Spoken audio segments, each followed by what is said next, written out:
अनंतनाग के कातो बिजबिहाड़ा की खुशबू मंजूर का पार्थिव शरीर बीती रात बांग्लादेश से उनके पैतृक गांव लाया गया। इसके बाद खुशबू को नम आंखों से विदाई दी गई। उनके अंतिम संस्कार में सैकड़ों लोगों ने नम आंखों से हिस्सा लिया। इस मौके पर एसडीएम और तहसीलदार भी मौजूद रहे।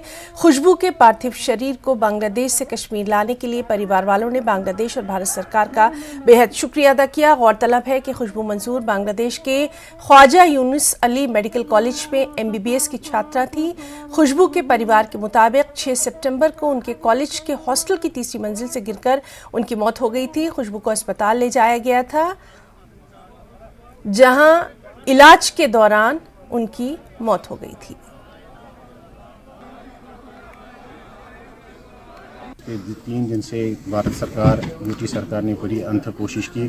शुक्रगुजार है बांग्लादेश की गवर्नमेंट का भी, उन्होंने भी कोऑपरेट किया और जल्दी से जल्दी जिनकी लाश यहाँ पहुँच गई है। उनके घर वालों की हम काफ़ी शुक्रगुजार है, जिन्होंने उन्हें अपनी जज्बात पर काबू रखकर बहुत अमन अमान से जो है जनाजा हो गया और बड़ी अच्छी तरह से ये जो है अंजाम हुआ कि उसका जो है कफन दफन वो अंजाम हुआ। अपने हिसाब से तो अच्छे इंतज़ाम किए थे, मतलब जो भी करना था एज़ पर प्रोटोकॉल वो हमने कर लिया।